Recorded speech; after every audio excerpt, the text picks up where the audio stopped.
Soudage à froid PVC de revêtement de sol selon la méthode de bande adhésive numéro 1. Le film ci-après sert à illustrer les diverses étapes de travail requises lors de l'application de la technique de soudage à froid PVC Werner-Müller. La notice de travail jointe au produit et les consignes de sécurité qu'elle contient doivent être impérativement respectées pour une exécution appropriée et professionnelle des travaux. Il doit être vérifié si le procédé présenté convient pour le cas d'application spécifique de l'utilisateur. Produit de la société Werner-Müller pour un soudage à froid PVC réussi. La découpe d'un joint serré conditionne un soudage à froid PVC à peine visible lors d'une pose nouvelle à l'aide du système Werner-Müller.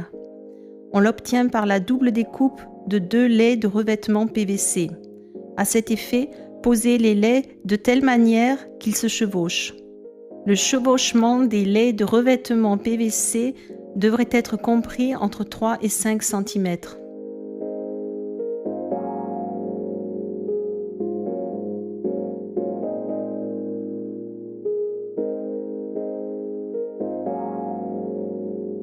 Découpez simultanément en une seule opération, le long d'une barre métallique, les laits de revêtement qui se chevauchent.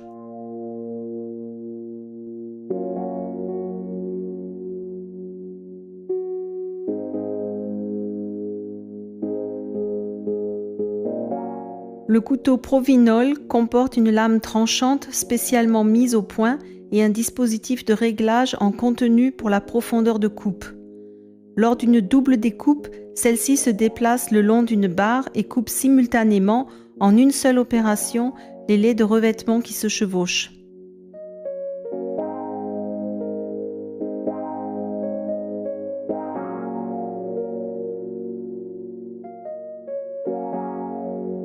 L'arête brute du lait de revêtement supérieur est d'abord découpée de manière rectiligne à l'aide d'un découpeur de bande.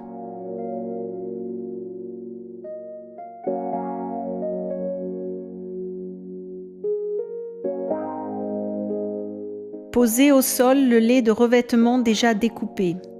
L'arête brute qui n'a pas encore été découpée se situe en haut. Avec l'Inocat, la largeur du joint se règle en continu et les 2 lames permettent une découpe d'un mur à l'autre.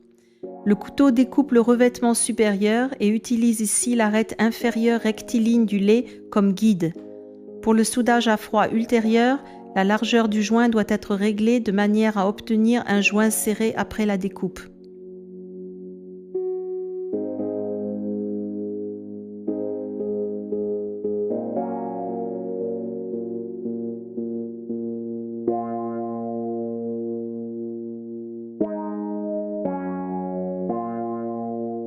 Avec le découpeur de joint tip-top, un couteau à découper, monté sur roulement à billes et déplacé le long d'une barre de guidage suivant un tracé parallèle, tout en étant exactement perpendiculaire au revêtement de sol. La profondeur de coupe peut être réglée en continu.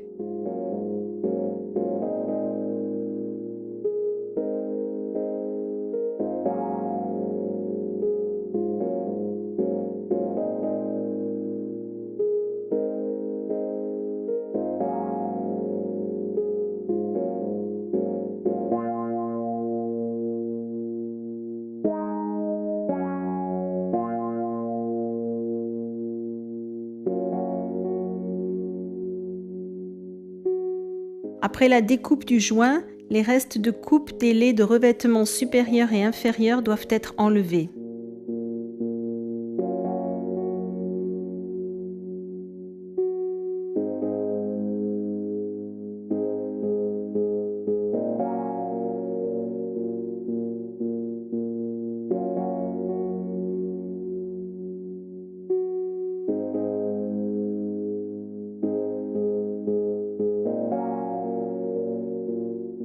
Si le revêtement PVC n'est pas collé au sol sur toute la surface, veuillez tenir compte ici des indications du fabricant de revêtement de sol. La zone du joint doit être fixée au sol à l'aide d'une bande adhésive double face appropriée.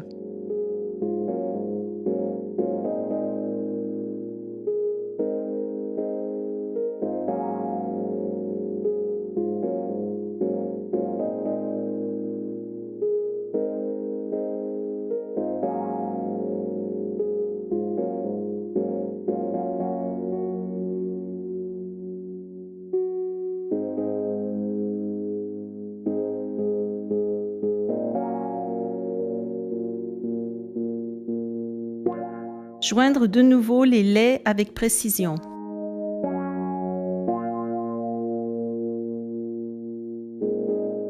Bien presser le revêtement PVC sur la bande adhésive double face afin de prévenir toute différence de hauteur entre les laits de revêtement.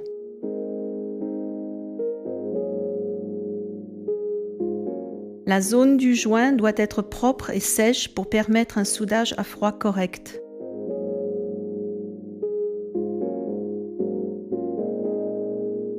Coller axialement sur le joint une bande adhésive en papier lisse, spéciale, résistante à notre produit de soudage à froid. Cela doit impérativement prévenir tout risque d'endommagement de la couche de surface, en polyuréthane par exemple, du revêtement de sol.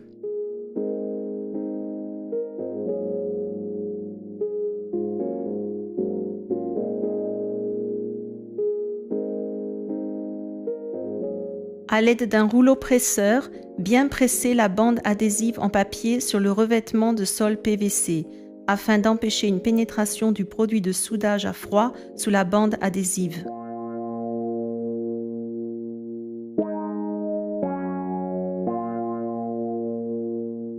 Sectionnez la bande adhésive de manière simple et sûre dans la zone du joint à l'aide d'un disque tranchant.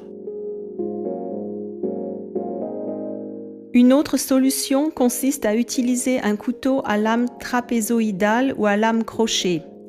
Il importe ici que les arêtes du revêtement ne soient pas endommagées par la découpe de la bande adhésive. On l'obtient en enfonçant profondément le couteau dans le joint, ce qui assure un bon guidage.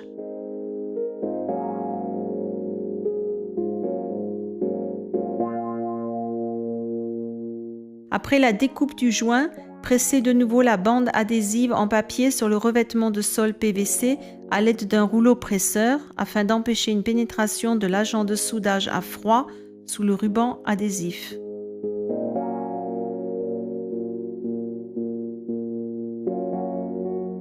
Pour les joints serrés de revêtement PVC, lesquels sont généralement prévus lors de premières poses, il faut utiliser le produit de soudage à froid de type A avec l'aiguille intégrée de la société Werner Müller.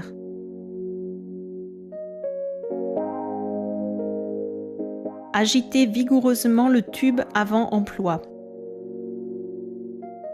Avant l'utilisation, essuyez la canule du tube et l'aiguille à l'aide d'un chiffon sec.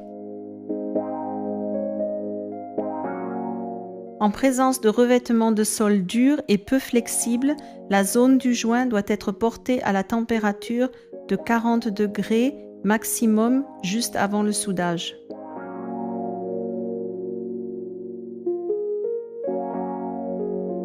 Pour introduire le produit de soudage à froid, pressez l'aiguille du tube d'une main dans le joint, la déplacer le long de la coupe et doser le produit de soudage à froid de l'autre main.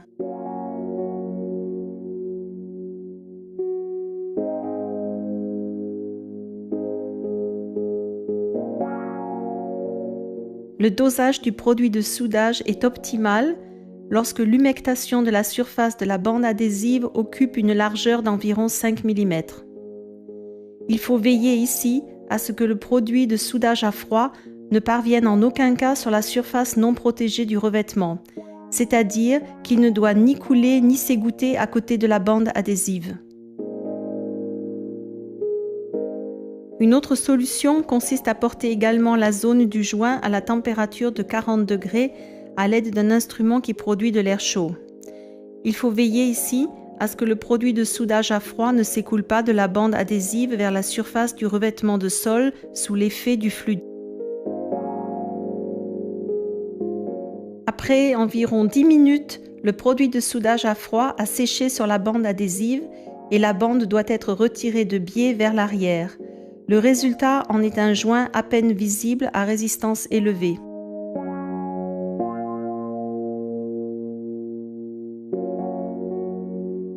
La qualité de la technique de soudage à froid Werner Müller PVC est confirmée par une série d'essais étendus. Des certificats de qualité ont été fournis en la matière par l'Institut indépendant de contrôle pour les techniques de bâtiment et de sol, IFF dans la ville de Coblence. Des détails relatifs aux résultats peuvent être demandés chez nous. L'absence de danger pour la santé lorsque nos produits sont utilisés de manière appropriée est confirmée par de multiples mesures effectuées en collaboration avec l'Association professionnelle du bâtiment, par un institut spécialisé, indépendant et reconnu, et publié dans le manuel Handbuch Bauchemikalien, produits chimiques pour la construction.